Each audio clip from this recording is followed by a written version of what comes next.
All right, well, here we go. Do you feel beautiful? Do you look beautiful? Does one really affect the other? Welcome to Beauty Inside and Out with host Bonadeo. In our show, we'll help you uncover your true self and unleash beauty that you never knew existed in order to be at your best, both inside and out. Now, here is your host, Bonadeo. Hi, everybody. Welcome to Beauty Inside and Out. You know, we're coming to the end of the year. It's coming to a close. We're at the very end of November. We have 1 month left. And I just want to thank everybody coming off of a very grateful holiday Thanksgiving. I just want to thank everybody for being a loyal listener and joining me each and every week, listening to the podcast once they archive, joining me live on the air as well as on Facebook Live. I appreciate all your support, and listen, you know, we've got lots of great opportunities coming into 2019. So I hope you'll stay with me. And I hope that some of you might choose to decide to be a guest, or maybe you know somebody that could be a great guest on Beauty Inside and Out to be able to bring the best of beauty to life, because, you know, our mission is to be able to educate, inform, and inspire consumers on all things beauty. Sometimes that's beauty from the inside, and sometimes it's beauty from the outside. But today we're going to go inside. So let me ask you this question. What do you do when you get diagnosed with cancer? I think most people would answer that with they would freak out or they would panic. Well, my guest today, Connie Bramer, she actually utilized it with some humor, wrote a beautiful memoir, and started a nonprofit organization. So I'm excited to be able to hear her story. I'm excited for all of you to be able to hear her story too, because I think that she's going to be able to help inspire those of you that know people that are diagnosed, or maybe you're diagnosed yourself. You could be on the tail end of going into surviving cancer. But either way, I think Connie's got a very enlightened and inspired approach to being able to deal with something that I think most of us panic about. Connie, welcome to the show. Thank you so much for having me on, Bonnie. I appreciate it. You bet. Yeah. So I know that, you know, you're going to share your story with us. And part of that story is obviously, you know, here you are at this particular age and you get diagnosed and you then did something with it. And it's I think what you've done is very inspiring. And usually at this point right now in the show, I ask my guests to be able to just go for it. Share that story. We want to hear all about what happened to Connie and how she overcame. Okay. Well, I was 39 years old and newly divorced with two small kids who were 7 and 8 years old at the time. And I am the fourth generation in my family to have had breast cancer. My mom passed away at 53 and I was 26 years old. And I had a lot of heaviness in my heart and a gut feeling that wasn't good when I went for a second mammogram. And after further testing, it was determined that I had breast cancer. And when I was diagnosed, it was just, I couldn't believe it. You know, at one point, I always figured I would have it happen to me because it has happened to maternally my grandmother, my mother, and my great-grandmother. I figured it would be coming my way, but I wasn't expecting it at 39 with two small children. So I was newly divorced, 2 kids, dealing with my house by myself, you know, newly divorced, so there's a lot of things that come with that, the stress of that. And I decided when I was going to go through my treatment, I was going to make it fun if I could. My mom never really talked about her cancer. I think it was always a pink elephant in the room. And because my kids were so little, I thought I have to find a way to involve them in this that would be kind of an adventure. So my friends were all asking me how I was doing. So instead of having a number of phone calls every day and emails back and forth, I decided to get on Caring Bridge, which is a wonderful platform. And I tell anybody who's facing any kind of illness that is the most wonderful platform to write and get responses back from your friends. And, you know, a lot of people ask me, did I go for, you know, support group meetings and such things like that when I was going through my treatment? And I didn't. I used my Caring Bridge website as that platform for me to have that support from my family and friends. So I would write daily or every couple of days in this blog I would keep. And I'm very much a smart aleck. So I would always find, you know, the comedy in my cancer. You know, for instance, my chemotherapy, my oncologist asked me after I had chemo, my second chemo, he said, how was it? And I said, well, if I had had an astronaut pill to end it, I would have just ended it. And he said, what do you mean astronauts have a pill to end it? I said, don't you watch Apollo 13? So I always tried to find ways to make light of it, because I felt that, when you're going through any kind of illness, it's so physically demanding, emotionally tolling, financially tolling, which is, I'll get into that with my foundation. But a lot of it has to do with your mindset. And I really, truly believe that people find a way to be healthier with how they think.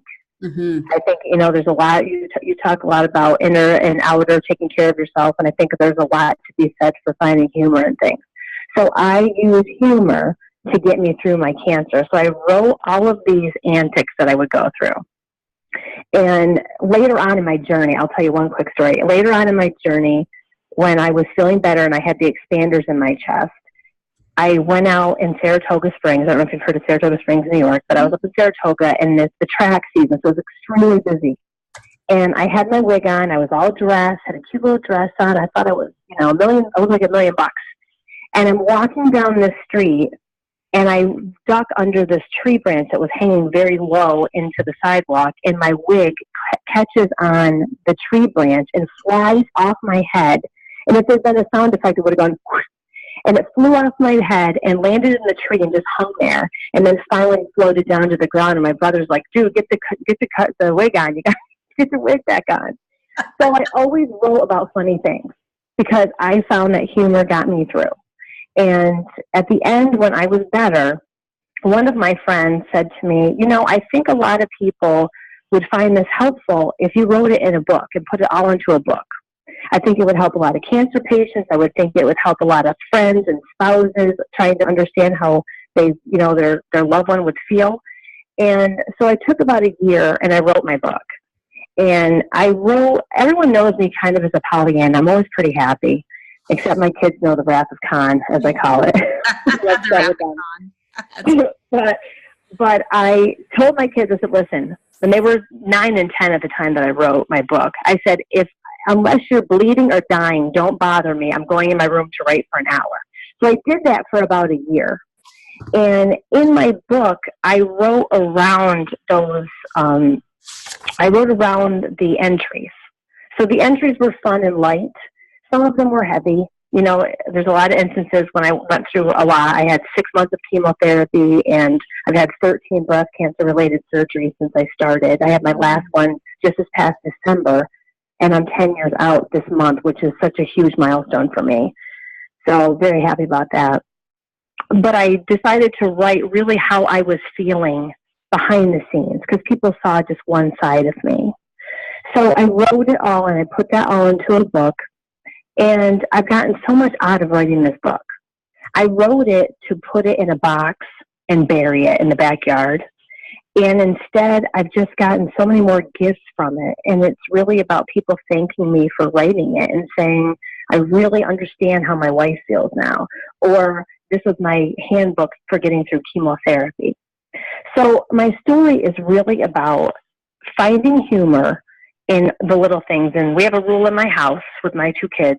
One's in college and one's a senior in high school now. But we have a rule. We've had it since they were little. We have to have one good belly laugh a day. And usually the belly laugh is at, my expense. But we always have a good belly laugh. And I really believe that has been paramount to my success in beating cancer, is to find the humor in life. That's such a great story. And I know when you shared with me that you were 4th in your family of having breast cancer, and your mother had passed away at 53 of breast cancer. I mean, that's got to be devastating. But here you are, you're sharing that it's only a matter of time before this is coming down my path based on this type of hereditary in history. Were you ever really prepared for it? I remember when I was in college, my mother was diagnosed. And we would have long chats at my parents' kitchen table. And, sometimes my mother and I would polish off a box of tag-alongs, Girl Scout tag-alongs, when we sat there and had our chats. And I came home after she'd been diagnosed, and it was over the summer when I was a sophomore in college. And she told me, she said, I feel like I've been waiting my whole life for this diagnosis to come. Like I've been wondering when it's going to happen. And when my mom passed away, I thought to myself, do I need to do something now? Because it was back in the day, even a couple of years after she passed, people were having their breast removed prophylactically to minimize I think you have a 2% chance of having breast cancer if you have no breast tissue. Because you still have a small chance, but it would help if you obviously didn't have them. And I was looking into that, and I was looking into fighting my insurance on it. But my OBGYN said to me, you know what, would you live your life any differently if you knew you had the gene? And this was back years ago. Now, of course, you would if you knew you had the gene. So, and there's a lot of things that people don't know about getting tested for the gene. I have not, you're going to find this surprising, but I have not been tested for the gene yet. And I need to be, because I need to have my daughter tested and probably my niece tested. Because my cancer was estrogen driven, so my son would probably not be, one that would have to be tested. But there's a lot going on in the world with getting life insurance if you have the gene. So I just had to wait for my 10-year anniversary to pass so that I can get another life insurance policy, feel secure in that I have it, and then get tested for the gene, because I've done my research, and if you get tested for the gene, you sometimes cannot get additional life insurance. See, so that's something that a lot of people don't know. The golden nugget right there for people to have an understanding around, because I'm sure that everybody would say, you have a daughter, you need to be tested for the gene, but there's all these other pieces and parts that you've done some due diligence on to be able to make sure that you're protecting yourself and your family. Right. Well, I've already bought both. I bought my daughter a life insurance policy already, and my son also. So when I do get tested for the gene, and if I do have it, and honestly, I'm 99.9% sure that I do, really. So it depends on which one's going to be, too, BRCA1, the BRCA2. So I'm going to have her tested, and then depending on what that yields, I'm going to have my son tested if it's different than the estrogen-driven cancer, which I had. So there's a lot of things that people don't think about when it comes to cancer diagnoses and getting tested for the gene. That's just, one aspect of it. But I've been very fortunate in this whole journey that I've had. I've had amazing support from my friends and my family. And I think that is a huge part of anyone's recovery. So when I talk in my book about, where I'm at, all the wonderful replies and responses I get from my friends, that really kept me going. And a lot of people ask me, what do you do when you get diagnosed with cancer? Well, the first thing you do is you've got to take a deep breath. That's one thing I had to learn to do. I only allowed myself 5-minute pity parties. And rarely. I would cry by myself and alone in my room. My kids, my kids were very young. And to this day, now they're 17 and 18, and they've told me so many times that they really didn't understand the gravity of what I was going through when they were little, because I really hid it from them. And there's good and bad in that. Now because of my foundation and what we do, and we'll get into that later, they know how important it is, that support system and understanding for your family and your mother and your sisters and whomever has breast cancer or any kind of cancer. But they're seeing people now who are struggling with it, and they'll say, Mom, did you have that done? And I say, yes. And they say, wow, we didn't even know that you were going through such a hardship. Yeah. So I kept it from my kids. And, I look back on it, my mom really kept it from us too.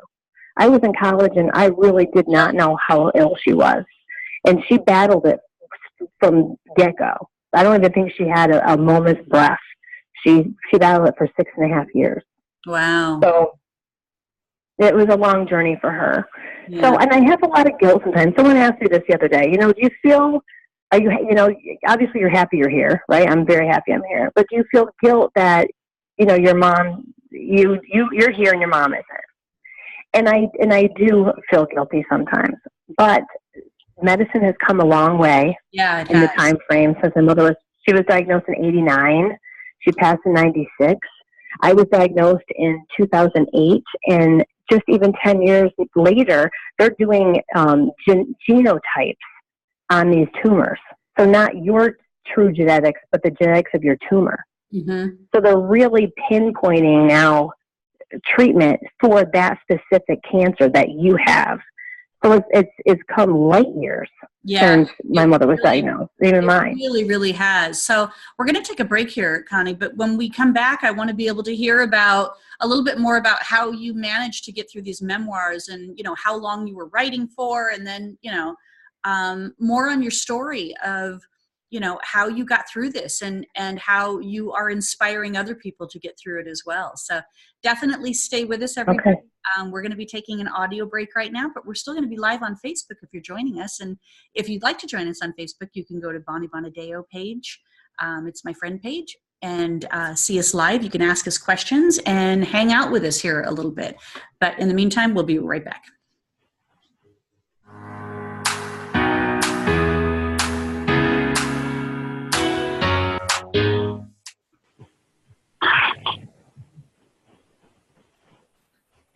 Hey, welcome everybody. Glad to have you here. Thanks for joining us on Facebook. Destiny, thank you so much for always hanging out with me. And of course, Gloria, my super duper co-host from last month. Thank you. Gloria has shared here, Connie, that your personal story is definitely will help people, and she's glad that you published it. And I think we do. Well, thank you so much. Yeah, I think we do kind of internalize things. Can you share with us again? You said that it was a particular, I didn't quite get the name of it, but you went on a particular blog post to be able to share out with friends and family? Yes, it's called caringbridge.org. Caring Bridge? And it's a Caring Bridge, and it's a platform for patients or anyone to write, where people can have a login and a password to view what you're writing. So it keeps people up to date on your wellness and your treatment. And honestly, it was a lifesaver for me, just to be able to communicate with my friends and family and laugh with them back and forth. Writing was so great, and it felt when you're sick, you don't feel like talking. Yeah, and it felt somewhat private too. You could manage who you were communicating to and what you wanted to share. Right. That's exactly right. Yeah. So then you saved all that stuff. Are we coming back?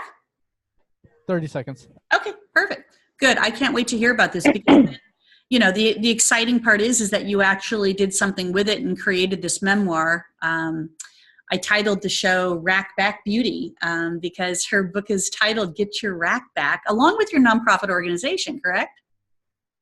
Yes, it is. Perfect. Good. It is. We'll save the rest of it for when we come back. Okay. All right, here we go. Internet talk station where your opinion counts. VoiceAmerica.com.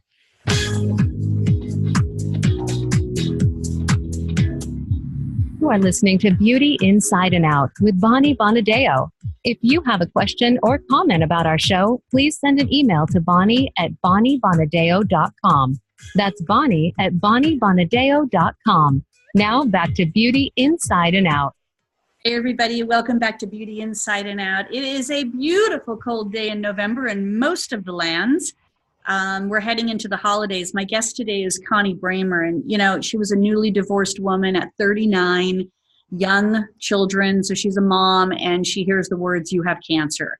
She's fourth in her family of having breast cancer, and to keep her sanity, she chronicled her crazy and somewhat comical cancer journey in an online journal that eventually became her memoir of how Connie got her rack back.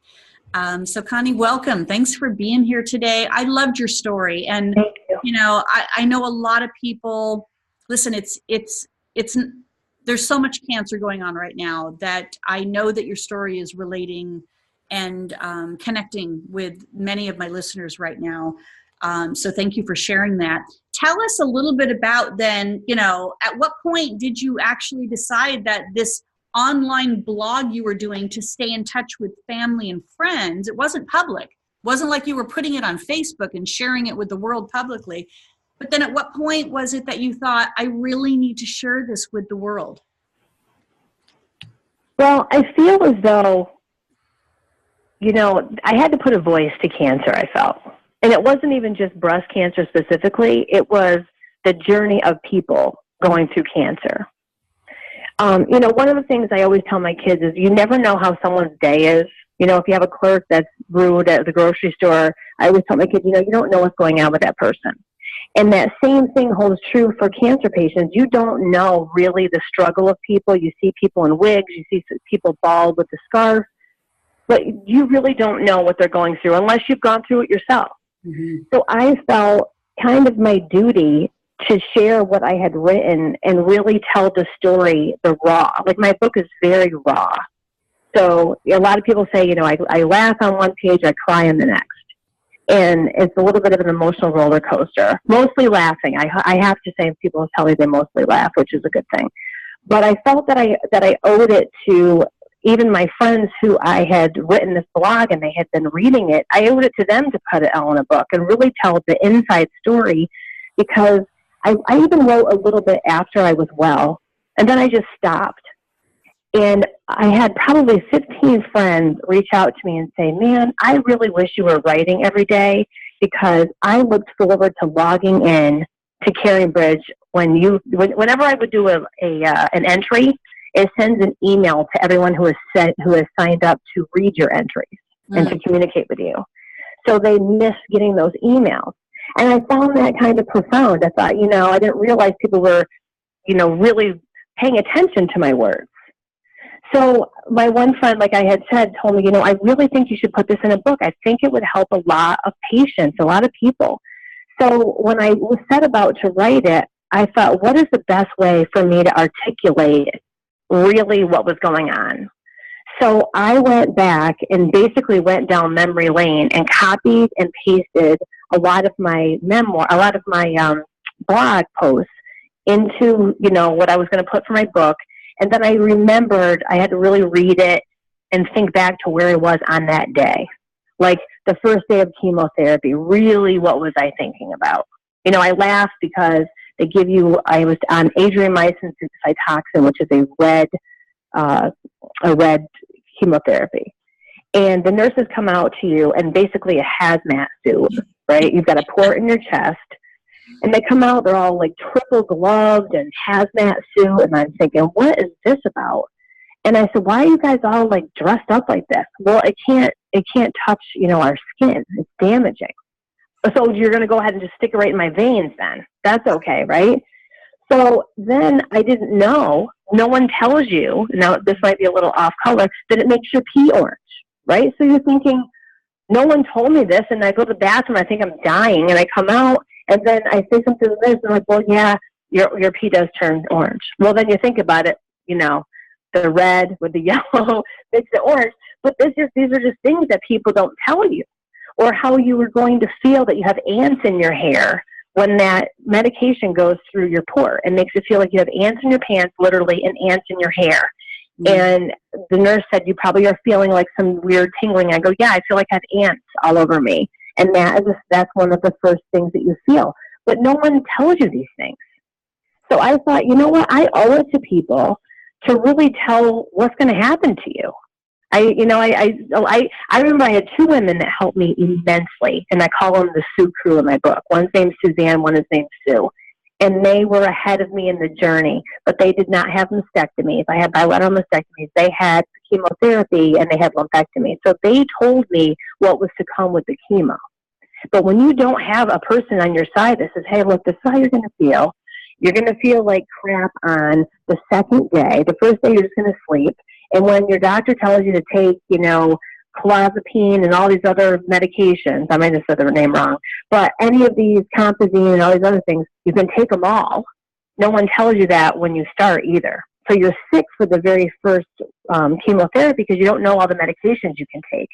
So that's why I wanted to write my book, so people really could kind of have it as a handbook to get through chemo. Yeah. And maybe specifically for breast cancer patients, but I'm finding that a lot of other patients, because my foundation helps all cancer patients, men and women and children with all types of cancer. So I've had some men actually pick up my book who've had colon cancer or esophageal cancer, and they've read it, and they've told me they laughed, and it helped them to get through their chemo also. So that's why I decided to write the book. Oh, I love that. And I definitely, I mean, you had me laughing just in that little bit that you were sharing. So I can imagine that the memoir is made up of it. But you're right.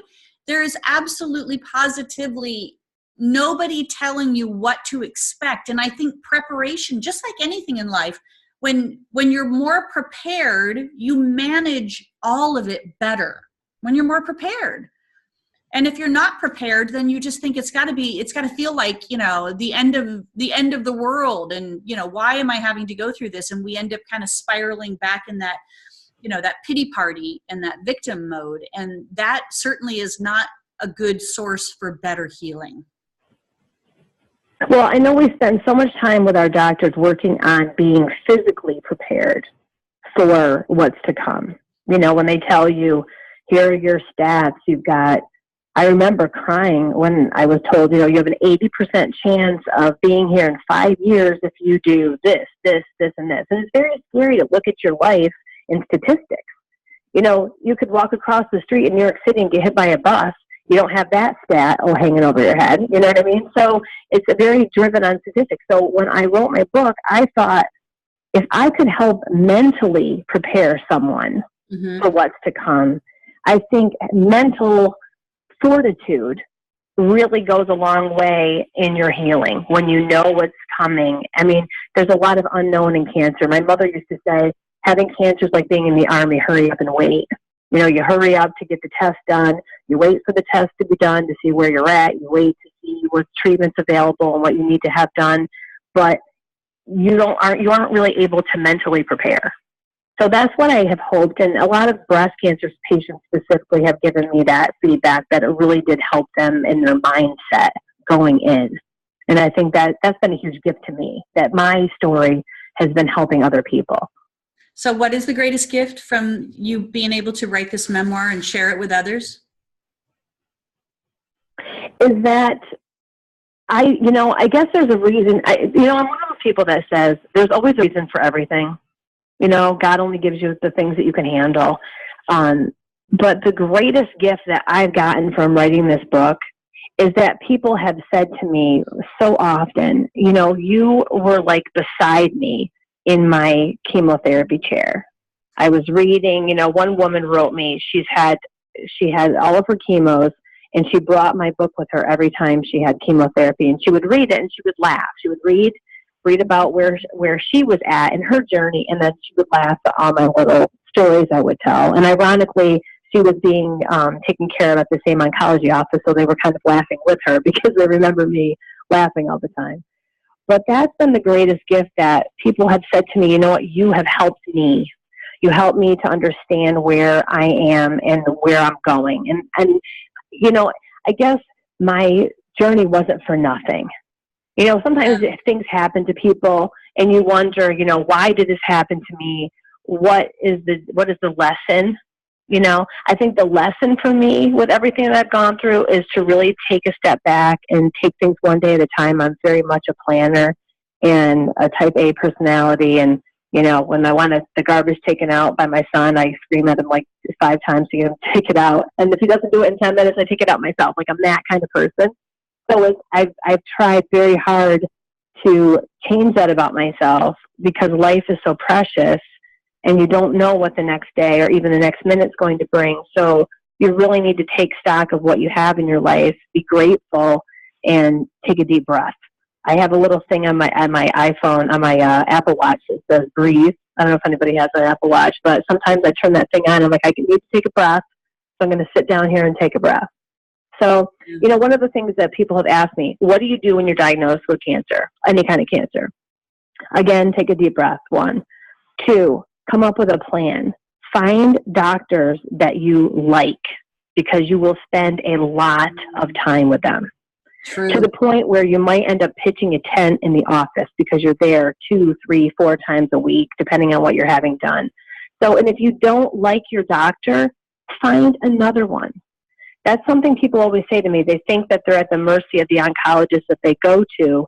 And, if you're not happy with how you feel, you have to have chemistry and feel confident in that doctor. And if you don't, get another one. So breathe, have a plan, laugh, and put your plan in action and laugh some more. Those are the things I tell patients. All the patients that my foundation works with, those are the things I tell people. And another thing that helped me a lot when I was going through my treatment, and I speak about this to every patient because I write all of our patients a personal note, I had a gratitude journal, and I've gotten away from it, and I need to get back to it. But every night before I went to bed when I was going through treatment, I would write down 3 things I was grateful for that day. And I look back on it a lot. So I'd say, last Wednesday I was grateful for this. Well, I remember one day my one gratitude was I woke up, 2, I didn't throw up all day, and 3, I had milk for my kids for their cereal. So, it can be the smallest little things, but you have to find gratitude. And when you live a life of gratitude, it brings about better health, I think. Yeah, absolutely. I just shared the 4 things on my Facebook page. I think breathing is first and foremost very important, but you're right. I love what you shared, that if you don't like your doctor, find another doctor, because you are in this emotionally with them. And if they're not emotionally with you, then it's a problem. And then you feel like you're in it alone. Yeah. You feel like you're not being heard. And I hear that from friends, family, and then of course many of the guests that I've had on my show that have gone through different diagnoses. They share that they didn't ever feel heard. Their biggest problem of getting the right diagnosis and getting the right treatments was because they finally found somebody that they felt heard them. And then put a plan, supported them and putting a plan together to be able to help them get back to health. But I love that you turned this into a memoir. I love that you are sharing it. And I love that you're the truth teller. So this is what's really needed. I think a lot of people come out of it and they want to tell you how to be preventative of having it, but nobody's telling you what the ugliness and the rawness of having it and what you may have to go through and be prepared for is in what you may be up against. And that's something that you've shared with How Connie Got Her Rack Back book, which I'm sure is available on Amazon, correct? It is available on Amazon. Good. All right. So that may be a great gift for someone that that is been diagnosed, and to be able to bring some humor back into their lives a little bit. Now we're going to take one more break here in just a couple of minutes, Connie. And when we come back in our last segment, I do want to hear about the foundation that you started, and certainly how we can all help that foundation to grow and to make an impact with other people out there that have cancer. But before we do, I wanted to then touch base with you on, your particular cancer was breast, but you said that many people have enjoyed the book just because there's a lot of similar treatments that people go down, whether it's breast cancer or other type of cancers. And so what were some of the things that people shared from after reading the book? Well, one thing that I really obsessed about, and probably foolishly, was losing my hair. And I've always had kind of short hair. I've never had, these voluptuous locks of any kind, but still you feel so naked, and I say it's akin to, and I'm probably saying this, probably shouldn't be saying this, but when you walk in front of a construction site and you get a whistle, right? It's like walking in front of that bald and naked. That's how you feel, because your hair is part of you, It is. And I remember when I got my wig, and the lady said to me, listen, when you get your wig, you can't open an oven door with your wig on because it will burn it. So I had a few friends over for cocktails when I was feeling well, and I wore my wig for a very long time. It took a long time for my hair to go back. So I had 3 friends in the kitchen with me, and I said, hang on a second, I've got to get something out of the oven. And my hair was really like just peach fuzz. I took my wig off, opened the oven, and took the stuff out. But that was what I really stressed about, was losing my hair. Every day I would wake up and I would be like, oh my God, there's more hair on the pillow. So what I did, and I put this in my book, I had a Dyson at the time. And I thought, if this Dyson can suck up anything, it probably can suck up all these little hairs on my head that are not coming off. I ended up shaving my head with a regular razor. to get it all off after I had buzzed it. So I took the Dyson vacuum cleaner attachment and put it on my head, and you know how they're clear, and you can see it. You could see the skin pulling up it, and I'm going like this, and I thought, all I could think of, if anybody could see me right now, oh my God, right? So I do that all over my head, and it doesn't work. So the Dyson does not get hair off the top of your head when you're balding. Well, that's a good I really thing. stressed over it. That's definitely a good thing. No, listen, hair is it's our crown. I mean, it's really, when you think about our feet being able to, they're functional. Our hair is more than functional. It makes a statement about us. It's our crowning glory, and it is the hardest part, I think, for people that are diagnosed when they think they're going to lose their hair. And of course, even technology has improved on that. They have now opportunities where you can wear those freeze masks to be able to prevent hair loss. And I have a couple of friends and people that I know in the industry that have used it, and they did not lose their hair. So there are options not to be able to do that. But I guess it also depends on, finances and insurance and the amount of chemo and the type of treatments that you're going through and everything. All right, Connie, we're going to take another break. And when we come back, I want to hear about your foundation and how you got this started, and how we and my listeners can help you with that. And, just a reminder to everybody to follow me on social media. It's like a crazy town that I know that I have over 50,000 listeners a month. But I don't have 50,000 people following me on Facebook or Twitter or Instagram or anything. So please, I'm begging you to tap in with me, because we've got so much more that we want to be able to share as we finish out this year. And we have great things planned going into next year. And I want you to be a part of it, and I don't want you to miss any of it. And certainly to be able to follow up with some of the guests that we've had on our show that have shared some amazing things. We want to keep in touch with them as well. So stay with us. We'll be right back on our final break, and then we'll talk to Connie again.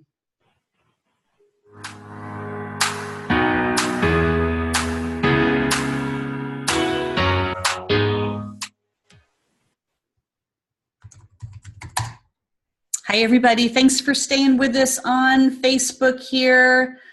Destiny, thanks for joining us. Christian, thank you for joining us. Coley, appreciate you guys being a part of hearing the story. Connie is making me laugh, so I've been giggling since I've been on the show. But I do need to step away for 1 second. So Connie, share with whatever you want to with our Facebook audience. Well, I have a special today for our Get Your Rack Back purse, which is part of my foundation, and I will show everyone this. Bonnie's going to talk about it later on in the evening, or later on in the show, but it's normally $50, and it fits an iPhone Plus, and right now we're going to do $40 on that, and what it's doing is any one of those sales is going right to help a cancer patient, which all of our merchandise helps cancer patients. It all goes to provide them with grocery gift cards, gas gift cards, medical copay assistance. So we appreciate all of that, and my website is gyrb.org. We just rebranded because a lot of people thought that Get Your Rack Back just meant, the breasts. And when I wrote my book, one of my girlfriends said, you need to call it How Connie Got Her Boobs Back. And at the time, I was traveling a lot in airports all over the country for my job. And I was thinking, if my book is in a bookstore, it's not going to be facing out into, how when you go in the airport, you can see books in there. You're not going to be able to see it because they're going to say boobs on it. So I changed it to rag. So when it came time to come up with a name for my foundation, my kids, I said, we were going to name it something having to do with my mom. And the kids said, Mom, everyone knows you have to get your rack back lady. So we called it Get Your Rack Back, but we just really rebranded. And a lot of people know us as GYRB, as just the initial of it, because we help all cancer patients. So I didn't want people to think it's just breast cancer. And we fought that for a little bit, and I even thought of changing the name, but we've been so vested with that name. Yeah. And we get a lot of chuckles about the name, but people said, keep it. So that's what we did. Good. Alrighty, we'll start to interrupt. Here we go. Okay, thank you.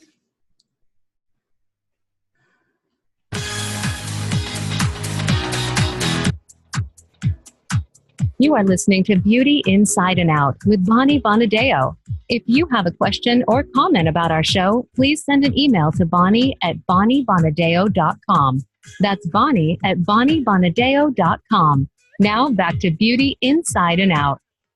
Hey everybody, welcome back. My guest, Connie Bramer. She is the author of Connie Got Her Rack Back, and she just shared on the break with our Facebook Live people that she was worried about naming the book in regards to breasts or boobs. So she said, get your, how Connie got her rack back, which is relative to the fact that you had breast cancer, but it also kind of opens up an opportunity that your book is good for anybody and everybody. And it's a comedy and a very inspiring memoir of her going through cancer. And how long was this whole process for you, Connie? From when you got diagnosed to? Almost, I'd say 11 months. Okay. From start to finish. But then I had subsequent surgeries every year. So it wasn't quite done, but between the bilateral mastectomies, the almost 6 months of chemotherapy, the hormone blocking therapy, and then the surgeries to put the implants back in, I think I was what I considered whole the following October. So it was about 11 months. Yeah. I wore the wig for a long time now. Yes, and I was bald for quite a while. I love that you shared with the wig, and we have some really great resources too. You guys here at Beauty Inside and Out. Hair to Stay is one of the organizations that we've had featured on the show, as well as, and I'll get the name of it here in a second. It just slipped away from my tongue. But there are many opportunities for you to be able to, if you're dealing with this and you are afraid to lose your hair, look at some options or contact me and I'll give you some references and some opportunities to be able to connect with people to get that wig and or maybe save your hair. Yeah, bless you. So, Connie, this was really, you looked at this as a self-discovery and a laugh out loud type of book. And to give hope to people, and really what I hear in it is to give people truth, for them to be able to have the truth, but have it in a fun and comedic way that they're like, oh, she prepared me for this. And certainly that's exactly how I felt, but that wasn't enough. You felt called to start an organization so that you can help others. And so tell us a little bit about your organization. Well, I started my organization for a main reason to provide meals to patients.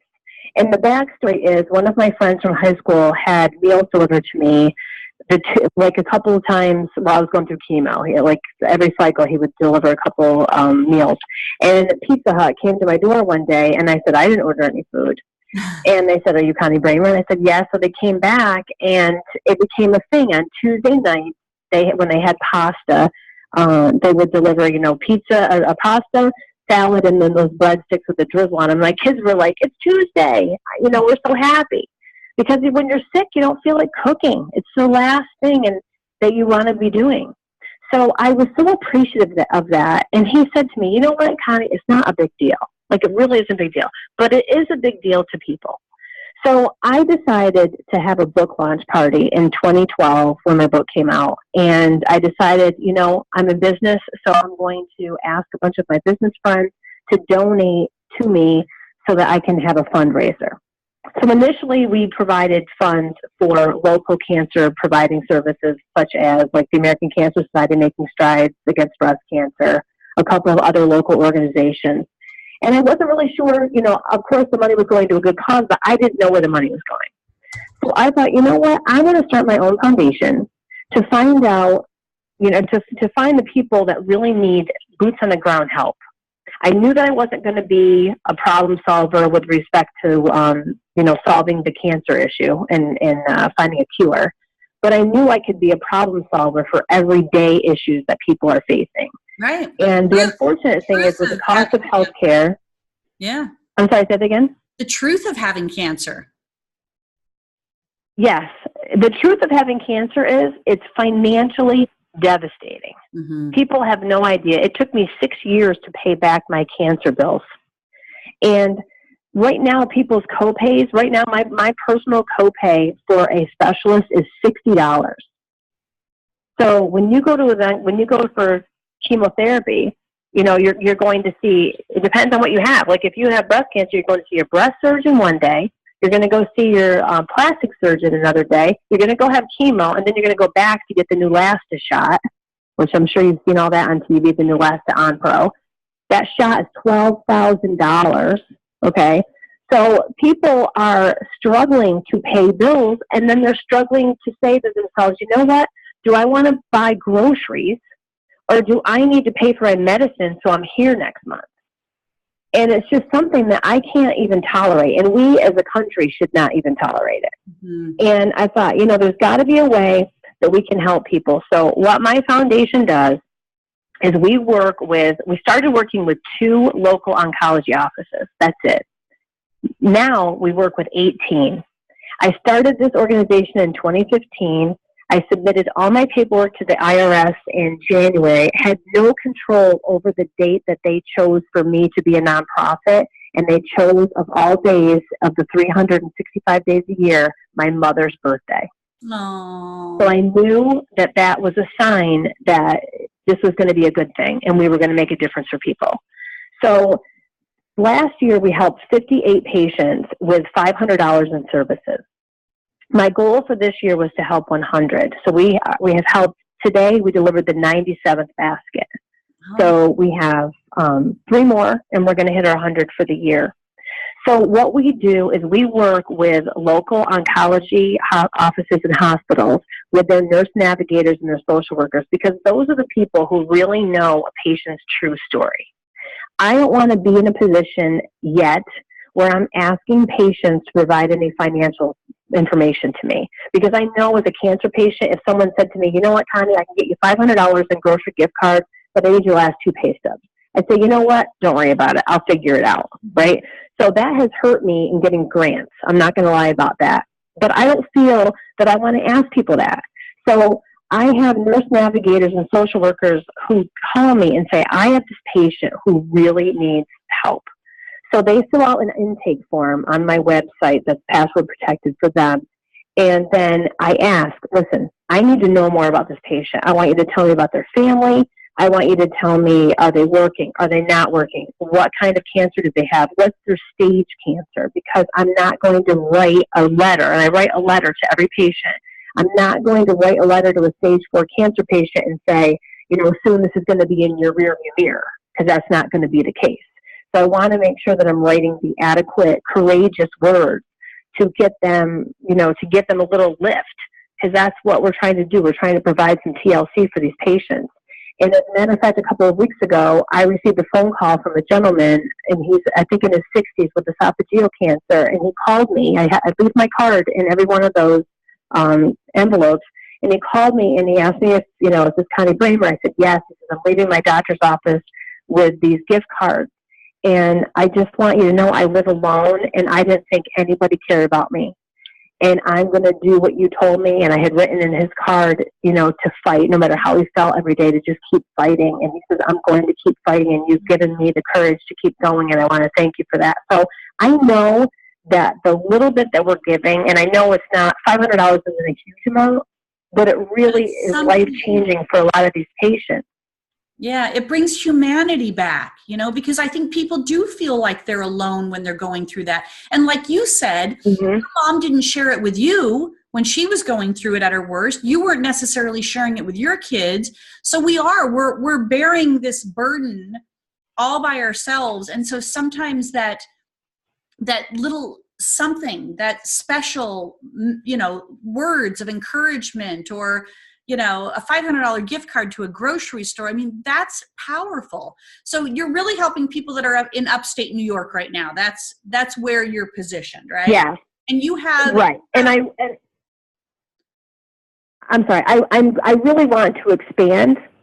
I mean, my dream when I started this foundation was I see this being something that's needed everywhere. It's not just needed in upstate New York, but we go from Albany all the way up to Plattsburgh.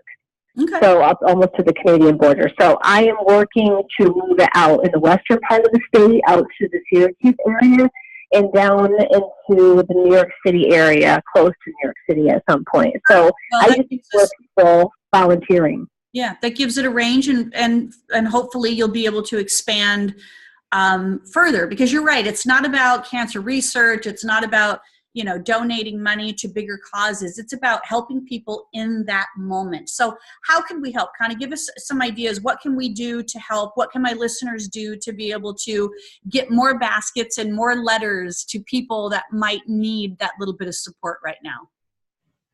Well, there's a couple. I do want to tell you one thing that I have going on right now that I can use people's help with also. We provide Christmas stockings to children affected by cancer. So we provide, this is our 4th year doing it. Last year we stuffed about 450 stockings. This year it's about 750. So we are on a mission for stocking stuffers, and that's part of the donation process I'll get into in a second. But next Saturday we're going to be stuffing and delivering over 700 stockings for children who are affected by cancer, because that's another thing I wanted to mention too. Cancer just doesn't affect the patient. It affects the entire family. So we're trying to find a way to bring families together and let them know that we care about them as a whole, not just the patient. Yeah. So to help out with my organization, my website is gyrb.org. And you can get there at getyourrackback.org. It goes to the same place. There's information on there. There's a video that features some of my patients that we've helped. We've got a patient spotlight that I'm going to start working further on in January. We've got 2 patients who speak on that. Information on their testimonials. There's a donate button, and you can donate. Every single patient that we help receives $500 in services. It's tax-deductible donation, and anything you can do, we're just so grateful. And I'm so pleased to be able to say at the end of this year that we hit our goal of 100 patients. We have almost, at the 100 patient level, we will have provided $90,000 in the last 3 years to cancer patients to help them pay for their groceries and gas. Perfect. So, all right, all my listeners, getyourrackback.org or GYRB. Yeah. GYRB.org. And donate some money. And I know I'm going to be posting on my Facebook page, BonnieBonadeo.com. If you go to Radio Host and then free gifts, look for my free gifts button. There's also a couple really cute purses that she's offering at a special price, and that money's going directly as a donation too. So there could be a great little holiday gift for you or for someone else as part of that donation. Connie, thank you so much for being with us and sharing your story. And thank you for the contribution you're doing for others and being that truth teller.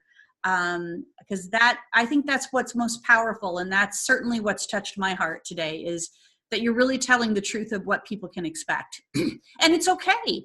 It's okay. They deserve to hear it. They need to hear it. Yeah. Thank you, Bonnie, so much for having me on. I really appreciate it. You're wonderful. Oh, thank you. Good. Well, you guys, although this show might be ending, I just want to let you know that we are behind the scenes working on many, many more shows and going into the new year. And as we step into December, our theme is all about relationships. So we're going to start out with personal relationships. Maybe you're looking for the love of your life and you are committed going into the new year that you are going to find love. We also have a guest that is going to talk about your relationship with money, because a lot of us have money issues. And an interesting conversation that we might be having internally about the money we have or the money we don't have. I'll be sharing with you that personal relationship with you, how to be able to kind of go from inside out and be the most authentic person that you can be. And then we're closing out the month with the relationship with your health and how to be able to, stop the yo-yo dieting because it's a terrible time of year for us to even talk about diets, but how to go into the new year with a very, very healthy approach to loving yourself for who you are. So as always, thank you for joining us and thank you for connecting with us, and to remember to be you in beauty. Bye now. Bye-bye. All clear. Thank you, A-Rod. Thank you, Connie. Thank you, Bonnie. You are wonderful. Thank you so much. Bye-bye. Bye-bye. Bye, everyone.